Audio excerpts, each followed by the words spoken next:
Hola, bienvenidos una vez más a MATLAB con Becky. A lo largo de esta serie de tutoriales hemos aprendido desde métodos de integración sencillos hasta el cálculo de campos y potencial eléctrico utilizando herramientas de MATLAB como arreglos, matrices, ciclos, figuras, pero sobre todo funciones. Es momento de repasar todo esto y ver cómo podemos optimizarlo. Por eso, el día de hoy vamos a recapitular todo lo que vimos en tutoriales anteriores para integrarlo apropiadamente y en el camino les iré dando algunos tips para que puedan obtener mejores resultados. Y sin más tiempo que perder, comencemos. Vamos a empezar por revisar lo que hemos hecho hasta ahora. En el primer tutorial desarrollamos un código para integrar por medio de la regla de Simpson.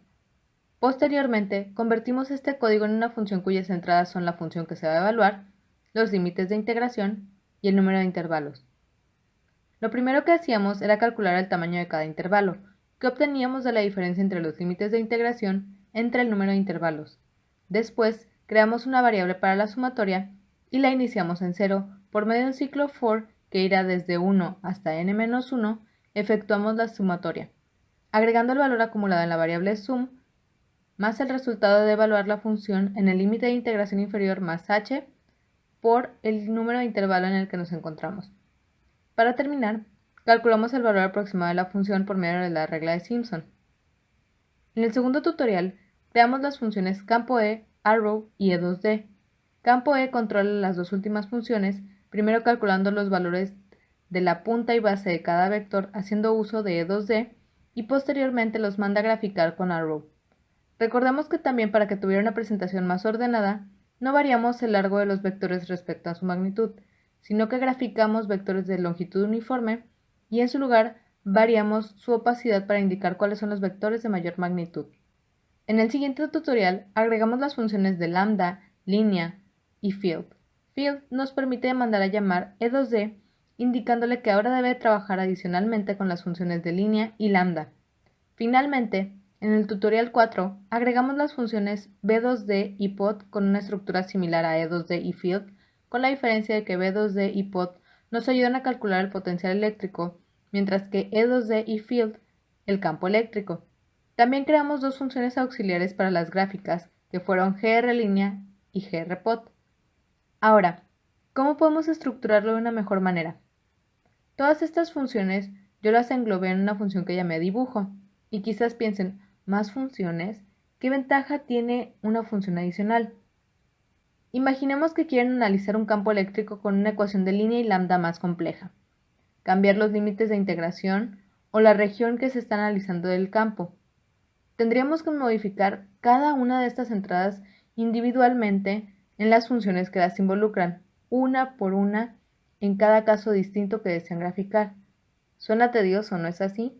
Bueno, podemos evitar esto si utilizamos una función principal que se encargue de llamar y suministrar las entradas correspondientes al resto de las funciones, y precisamente eso es lo que hace dibujo. Ahora, analicemos más detenidamente qué contiene esta función y qué cambios debemos de hacer en las demás funciones. En primer lugar, antes de la función dibujo, tenemos los handles para poder mandar a llamar más fácilmente a las funciones de lambda y línea.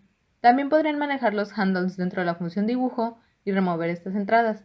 Por ejemplo, otra función que necesito estar mandando a las demás funciones es field y puse su handle dentro de dibujo. Después llamamos a la función campo E y debemos mandarle como entradas todo lo que necesita para ejecutarse.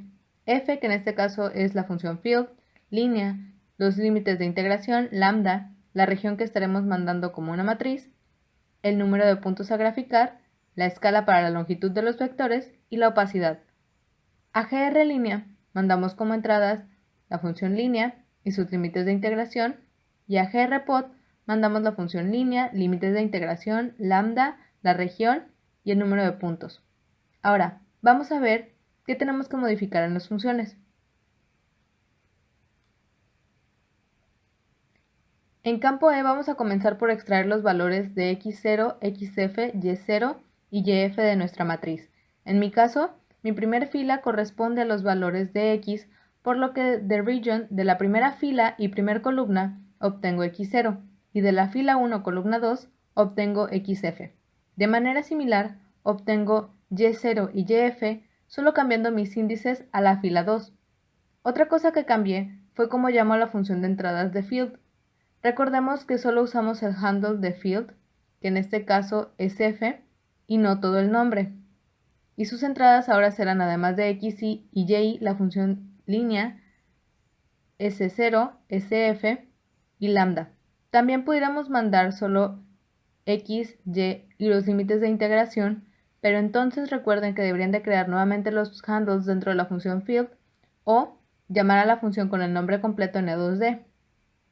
En grlínea solo agregamos la entrada que corresponde al handle de la función línea y en grpod, además de modificar sus entradas, extraeremos los valores de x0, xf, y0 y yf de la misma manera que lo hicimos en campo E.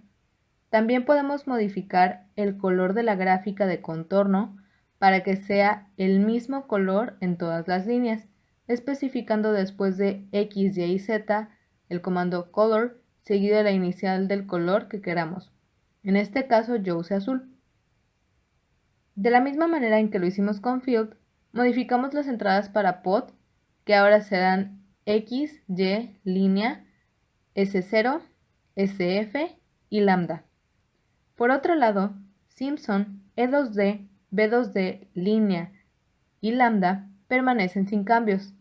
Arrow, si bien pueden dejarla igual, también pueden jugar con la tripleta de RGB para que se grafique en algún otro color y con la fórmula de opacidad. En mi código, yo solo estoy utilizando el espacio correspondiente a verde directamente con el valor de opacidad y realicé un ajuste a la fórmula calculando 1 menos la opacidad por la norma del vector entre la norma máxima para que me dé una gráfica como esta. Podemos probarlo mandando a llamar dibujo con las entradas correspondientes, dando clic en Run y vemos la gráfica que se genera.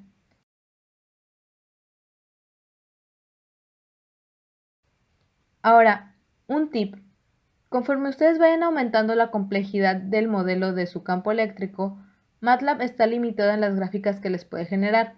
Por ejemplo, si ustedes quisieran que la ecuación de línea sea una circunferencia, mi recomendación es que vayan a la función de línea y especifiquen un paso más chico entre los intervalos para que les grafique más puntos y se pueda ver la figura correcta.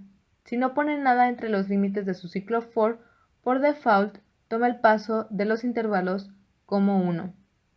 En este caso, para que sea una circunferencia, yo estoy usando como paso .001.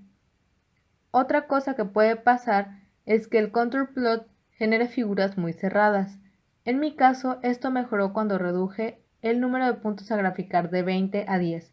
Pero todo esto es cuestión de que hagan pruebas y vean qué les funciona mejor.